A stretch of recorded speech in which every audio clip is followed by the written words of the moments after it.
मुझे आज भी याद है जब मैंने इंग्लिश का पहला मॉक टेस्ट लगाया था तो उसमें मेरे 50 में से 14 नंबर आए थे। पढ़ाई को छोड़कर बाकी सब चीजों में मन लगता था, सिर्फ एक पढ़ाई थी जिसमें मन नहीं लगता था। तू क्या एसएससी करेगा? तूने ग्रेजुएशन तो रो धोकर पास करी है। ये कोई बच्चों का खेल नहीं है, ये स्टाफ सिलेक्शन कमीशन है। ये तो सब लोग बता देते हैं कि आपको क्या पढ़ना है, लेकिन मैं आपको आज ये बताऊंगा कि आपको क्या नहीं पढ़ना। दुनिया में दो तरह के लोग होते हैं, एक वो जिन्हें शुरू से ही पता होता है कि उन्हें अपने फ्यूचर में क्या करना है, क्या बनना है, और एक वो जिन्हें यह भी नहीं पता होता कि वो जो कर रहे हैं वो क्यों कर रहे हैं।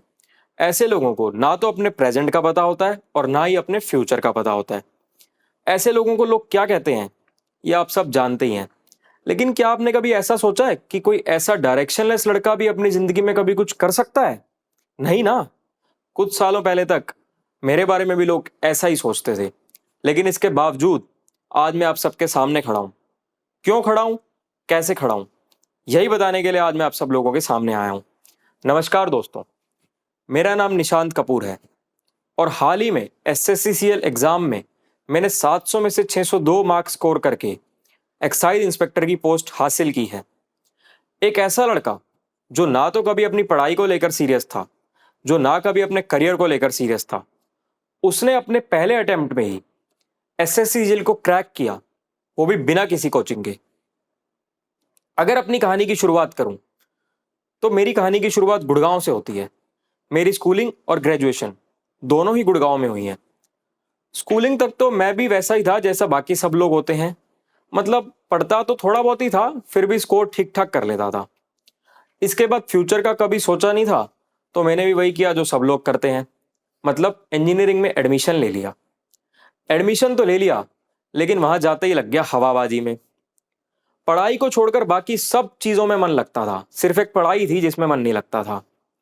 और लापरवाह तो मैं इस हद तक था कि एक दिन ऐसा हुआ, मेरे एग्जाम से एक रात पहले एक दोस्त के फोन से मुझे पता चला कि कल मेरा एग्जाम है। तो आप लोग सोच ही सकते हैं कि ऐसे एग्जाम का रिजल्ट क्या रहा होगा। 7 सेमेस्टर में प्लेसमेंट के लिए कंपनीज कॉलेज आने लग गई, लेकिन मैं प्लेसमेंट में बैठा ही नहीं।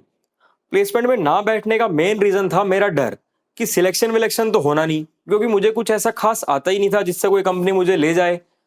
लेकिन घर वालों की बेइज्जती से बचने के लिए मैं घर वालों को कह देता था कि कॉलेज में कंपनीज आ ही नहीं रही। रिस्पॉन्सिबिलिटी नाम की कोई चीज ही नहीं थी मुझ में। कॉलेज खत्म हुआ और आगे का कोई रास्ता दिख ही नहीं रहा था, कोई फ्यूचर दिख ही नहीं रहा था। पापा ने कान पकड़कर दुकान के गल्ले पर बिठा दिया। लेकिन फिर एक दिन मेरी जिंदगी में ऐसा कुछ हुआ कि मेरी लाइफ ने यू टर्न ले लिया। मेरी सोच और जिंदगी दोनों ही बिल्कुल बदल गई। मैं आज भी थैंकफुल हूं उस दिन के लिए। मेरा एक दोस्त एनजीओ जाता रहता है। एक दिन उसकी बाइक सर्विसिंग के लिए गई हुई थी और उसे किसी जरूरी काम से एनजीओ जाना था, तो उसने मुझे रिक्वेस्ट की और मुझे तो वैसे ही घूमने का बहाना चाहिए होता था, तो मैं निकल पड़ा उसके साथ। तो जैसे ही मैं एनजीओ पहुंचा और मैंने वहां का माहौल देखा, तो वो चीज देखकर मेरे दिल पर एक बहुत गहरी छाप छूट गई। जैसे ही मैं एनजीओ के अंदर घुसा, मैंने देखा कि इतने सारे बच्चे हैं जो एक्चुअल में पढ़ना चाहते हैं, लेकिन उनके पास रिसोर्सेज नहीं है। और एक मैं हूं, मेरे पास ठीक ठाक फैसिलिटीज हैं, उसके बाद भी मैं अपनी लाइफ के साथ खेल रहा हूं। उस दिन मैंने सोचा कि अब कुछ ना कुछ तो करना है, अपने लिए भी और अपनी सोसाइटी के लिए भी। उसके बाद से मुझे कभी भी कोई गरीब या नीडी बच्चा दिखता तो मैं कोशिश करता कि उसकी स्टडीज में हेल्प कर पाऊं, because charity begins at home. फिर मैंने काफी सोचने के बाद यह डिसाइड किया कि अब मैं एसएससी का एग्जाम दूंगा और मैंने फॉर्म भर दिया। एग्जाम की प्रिपरेशन स्टार्ट करने से पहले मैंने कुछ लोगों से बात की, तो उन्होंने मेरा मजाक बनाया और मुझे कहा कि तू क्या एसएससी करेगा, तूने ग्रेजुएशन तो रो धोकर पास करी है। ये कोई बच्चों का खेल नहीं है, ये स्टाफ सिलेक्शन कमीशन है। हर साल लाखों बच्चे बैठते हैं इसके एग्जाम में। उस दिन मैंने सोच लिया कि अब करूंगा तो एसएससी ही, वो भी एक अटेम्प्ट में ही। जब मैंने प्रिपरेशन स्टार्ट करी तो इनिशियली बहुत प्रॉब्लम्स आई। जब भी मैं पढ़ने बैठता था, या तो किसी ना किसी दोस्त का फोन आ जाता था या सोशल मीडिया पर कोई नोटिफिकेशन, और कई घंटों उसी में बीत जाते थे। अगर ये सब नहीं होता था तो मेरी नींद, बुक उठाते ही मुझे नींद आने लग जाती थी और मैं कुंभकर्ण की तरह सो जाता था। कुछ दिनों तक तो ऐसा चलता रहा, लेकिन फिर मैंने सोचा कि यार ये तो मैं अपने आप से झूठ बोल रहा हूँ, कैसा इंसान हूं मैं। फिर मैंने अपने लिए स्ट्रेटेजीज बनाई और सोचा कि अब मैं अपना 100% दूंगा और फर्स्ट अटेम्प्ट में ही बहुत अच्छा स्कोर करूंगा। फिर मैंने अपने आप को चैलेंजेस देने स्टार्ट किए और मैं कंफर्ट जोन से बाहर निकला। पढ़ाई करते वक्त गर्मियों में कूलर से और सर्दियों में रजाई से मैं बिल्कुल दूर रहता था ताकि मुझे नींद ना आए। और फिर भी अगर कभी नींद आती थी तो मैं कई बार तो पंखा भी बंद कर देता था। मुझे आज भी वो दिन बहुत अच्छे से याद है जब मैं ऐसे पंखा बंद करके पढ़ा करता था। इसके साथ साथ और जो मुझे दिक्कत आती थी, मुझे कुछ टॉपिक्स में डाउट आते थे, तो उन कुछ टॉपिक्स के लिए मैं पूरे कोर्स की फीस नहीं भरना चाहता था। तो जब मैं यूट्यूब पर कोई कंटेंट ढूंढता था तो मुझे कोई अच्छा कंटेंट भी नहीं मिलता था। इस सारी परेशानी को सोचते हुए मैंने अपना सीजीएल का एग्जाम देने के बाद अपना एक यूट्यूब पर चैनल बनाया, मास्टर जी नाम का, जिस पर मैं complete guidance free of cost provide करता हूं। मुखर्जी नगर एसएससी का हब माना जाता है। शायद ही एसएससी का कोई एस्पिरेंट होगा जो आज तक मुखर्जी नगर नहीं गया होगा। लेकिन आपको यह बात जानकर बहुत हैरानी होगी कि मैंने आज तक मुखर्जी नगर में कभी कदम भी नहीं रखा। मैंने एसएससी को बिना किसी कोचिंग के पूरी सेल्फ स्टडी से क्रैक किया है। आप लोग भी कोचिंग इंस्टीट्यूट्स की भीड़ भाड़ को देखकर और कम वैकेंसीज को देखकर डरना मत। वैकेंसीज चाहे जितनी भी कम हो, आपको तो अपने लिए सिर्फ एक ही सीट चाहिए ना, उससे ज्यादा थोड़ी चाहिए आपको कुछ। एक और इंपॉर्टेंट बात, बहुत सारी बुक्स को बार बार पढ़ने से अच्छा है एक ही बुक को बहुत बार पढ़ो। बुक्स का भंडार इकट्ठा मत करो, बहुत लिमिटेड बुक्स रखो और उन्हीं को बार बार पढ़ते रहो, बार बार रिवाइज करते रहो। मेरी प्रिपरेशन स्टार्ट करने से पहले मेरे पापा ने मुझे एक बहुत अच्छी बात समझाई थी जो मेरे बहुत काम आई, जिसने मुझे बहुत हेल्प किया। एक चेन की स्ट्रेंथ उतनी होती है जितनी उसकी सबसे वीक कड़ी, क्योंकि हथौड़ा पड़ने पर वो सबसे पहले वहीं से टूटेगी। जैसे मैं इंग्लिश में बहुत वीक था, इंग्लिश मेरी वीकनेस थी, लेकिन मैंने उसे स्ट्रांग किया। आप लोग भी अपनी वीकनेस को स्ट्रांग करो। जो आपकी स्ट्रेंथ है वो आपकी स्ट्रेंथ हमेशा रहेगी। अब अपनी वीकनेस को स्ट्रांग स्ट्रांग करो, वही आपकी गेम चेंजर बनेगी।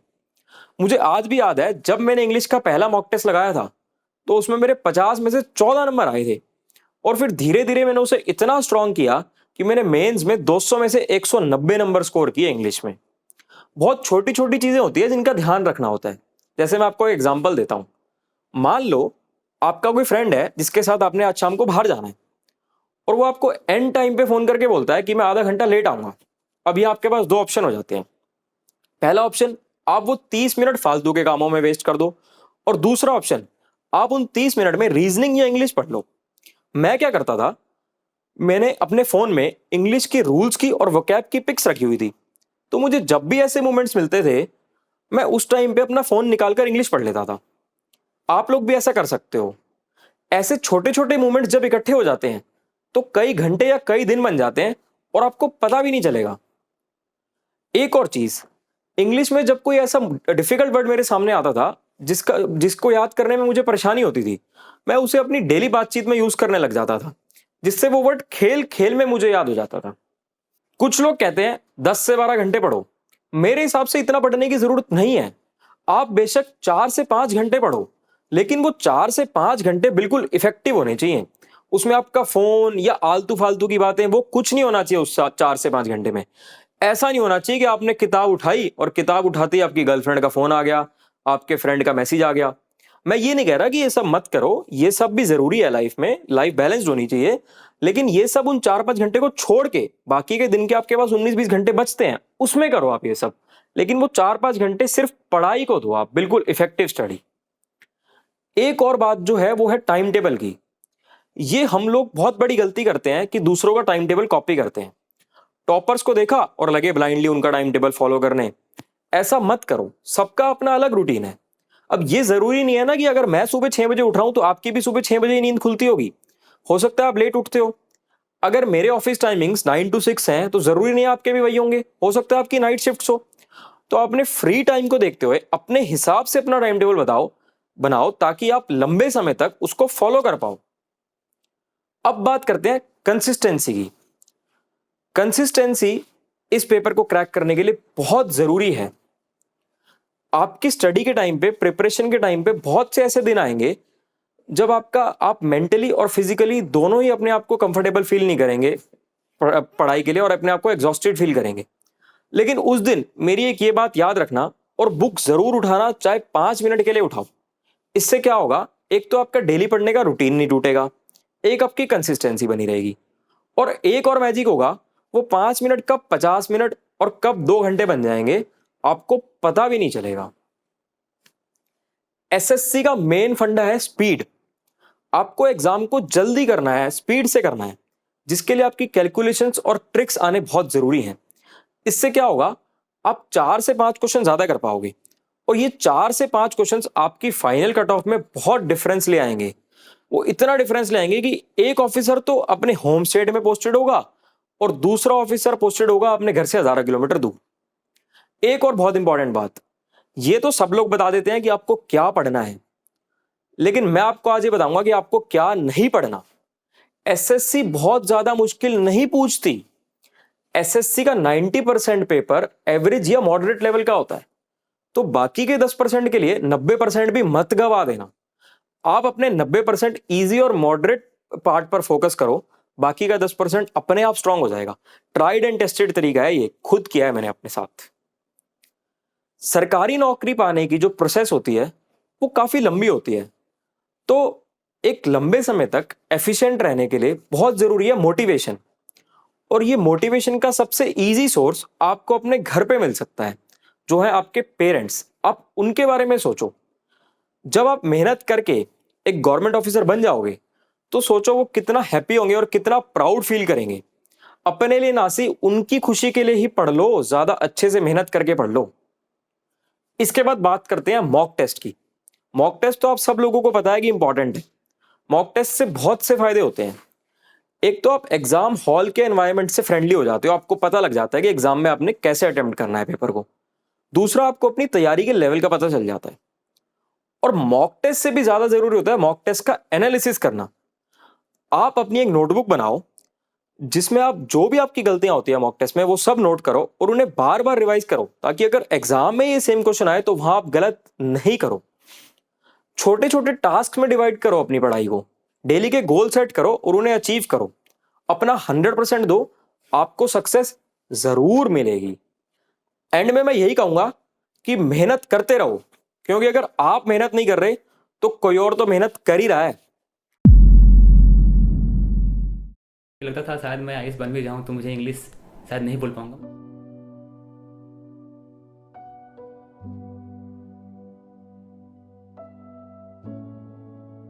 मेरा नाम तबरेज़ आलम है और मैं बिहार से बिलोंग करता हूं।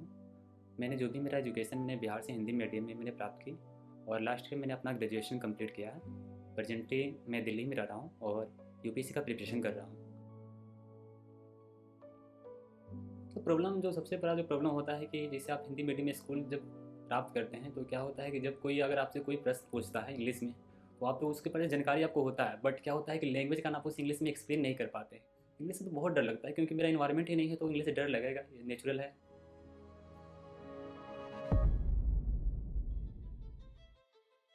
मैंने जोश स्किल एप्लीकेशन के बारे में मैंने सुना, तो मैंने जिस स्किल के बारे में सुना और जाकर उसे इंस्टॉल भी किया था और मैंने उसकी जो भी प्रोसेस है मैंने उसे जाना और इंग्लिश स्पीकिंग कोर्स के लिए मैंने क्लास स्टार्ट कर दिया। पहले तो थोड़ा बेसिक पोर्शन ग्रामर का बताया जाता है, उसके बाद वोकैब्स का जो प्रैक्टिस करना पड़ता है, उसके बाद रीडिंग प्रैक्टिस होता है और अल्टीमेटली आपको प्रैक्टिस करना पड़ता है आपके प्रैक्टिस पार्टनर से। 10 मिनट आपको मिनिमम बात करना पड़ता है, उसके बाद आपका एक जो कोर्स होता है वो कंप्लीट हो पाता है। मैं बोल सकता हूँ श्योरली कि मैं किसी से भी कोई भी पर्सन हूँ मैं उसे इंग्लिश में कम्युनिकेट कर सकता हूँ, मुझे कोई इशू नहीं है।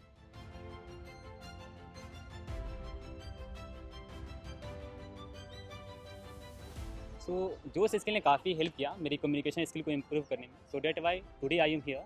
सो first of all I would like to thank Josh skill for really helped me a lot to improve my communication skill. Thank you, Josh. And finally, I would like to say, education is the most powerful weapon which you can use to change the world. Thank you.